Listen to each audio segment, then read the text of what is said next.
l'actu sur Monaco-Menton avec Frédéric Plat.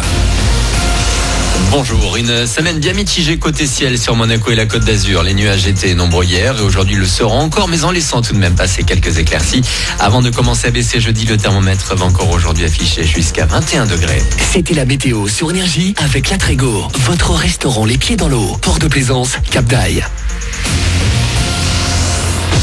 Du foot, Nîmes-Lens à 18h45, Bordeaux-Dijon à 21h05, 2 matchs des 16e de finale de la Coupe de la Ligue ce mardi. Les autres rencontres, et notamment AS Monaco-Marseille, demain, l'ASM qui semble avoir relancé la machine, le rouge et blanc Ruben Aguilar. Une machine, je sais pas, mais on fait attention aussi parce que il y a peu de temps, tout le monde disait l'AS Monaco, ça va être encore une année compliquée. Donc voilà, on reste prudent, on continue de faire de bonnes prestations, d'être soudés, d'avoir un bon groupe. C'est ça le plus important et essayer d'avancer le plus rapidement possible pour essayer d'aller en haut du tableau. Forcément, il y a de la confiance parce que les victoires, ça amène de la confiance. Donc oui, il y a ce petit côté-là aussi qui est très important. Les défaites, c'est jamais bon. On allait gagner à Nantes, qui n'avait pas pris de but à domicile. On n'avait pas gagné de match à l'extérieur, donc ça nous emmène de la confiance et c'est ça le plus important, comme j'ai dit. Et Coach Jardim devrait faire tourner près de la moitié de son équipe pour la réception de Marseille demain soir au Louis II. Sur votre route, prudence, en 2 roues notamment. Depuis le début de l'année, on compte déjà près de 30 victimes rien que dans les Alpes-Maritimes.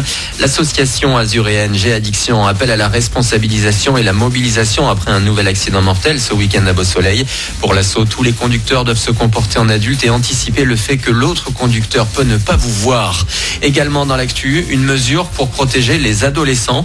En plus des photos depuis déjà le mois de février, Instagram interdit désormais les dessins, les BD et les extraits de films encourageant le suicide et l'automutilation.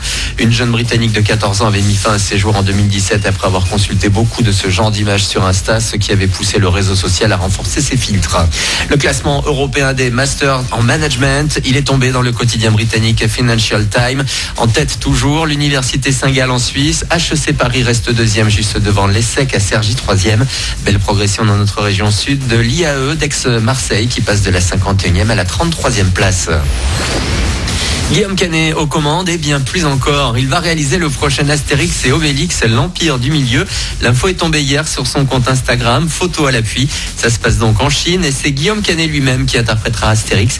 Et Guillaume Lelouch jouera lui Obélix. Le tournage doit commencer au printemps prochain. Voilà pour votre actu 8h34. Bon début de journée à vous. Bon réveil avec le best-of de Manu.